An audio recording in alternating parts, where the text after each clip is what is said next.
বন্ধুরা, গল্প পোকাতে তোমাদের সকলকে স্বাগত জানাই। আজ আমরা যে গল্পটি শুনব সেটি হলো প্রতারক বাঘ ও লোভী প্রতীক। এক বিশাল বনে এক বাঘ বাস করত।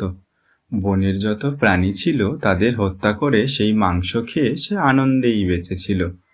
এমনকি বনের পাশ দিয়ে যে পথ ছিল সেই পথ দিয়ে অনেক মানুষজন চলাফেরা করত। সুযোগ পেলে বাঘ তাদের হত্যা করে মাংস খেত। এইভাবেই বেশ দিন কেটে যাচ্ছিল। কিন্তু একদিন প্রাণীও কমে এলো, আর বাঘও বৃদ্ধ হয়ে পড়ল।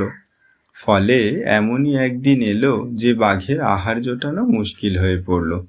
একদিন বাঘ খাবার পায় তো 3 দিন আহার জোটে না। বাঘ ভেবে ভেবে একটা উপায় বের করলো। অনেকদিন আগে একজন স্ত্রীলোককে মেরেছিল। তার হাতের বেশ কিছু মোটাসোটা সোনার বালা তার বাসায় পড়েছিল। সে বালাজোড়া খুঁজে বের করে পরিষ্কার ঝকঝকে করে তুলল। বনের পাশ দিয়ে পথ, সেই পথে লোকজন চলাচল করে।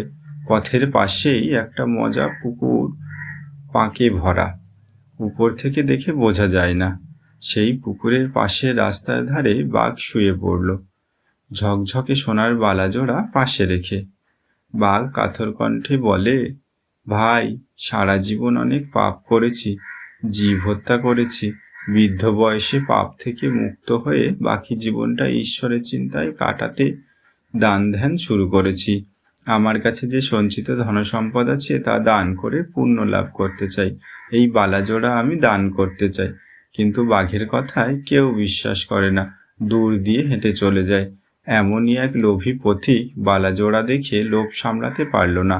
বাঘের কাছে এগিয়ে গিয়ে বালাজোড়া পরখ করে দেখল। বাঘ মিষ্টি কথায় তাকে বলল, পথিক, বালাজোড়া গ্রহণ করে আমায় পাপ মুক্ত হতে সাহায্য করো। সামনের পুকুরে একটা ডুব দিয়ে শুদ্ধ হয়ে এসো, বালাজোড়া গ্রহণ করো। লোভী পথিকের আর দেরি সয় না। সে তাড়াতাড়ি করে জলে নেমে পড়তেই পা তার পাঁকে আটকে গেল। ছাড়াবার চেষ্টা করে সে আরো জড়িয়ে যেতে লাগলো।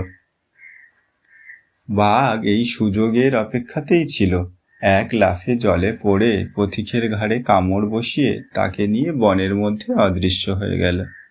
তো বন্ধুরা, এই গল্প থেকে আমরা কি শিখলাম? লোভে পাপ আর পাপে মৃত্যু।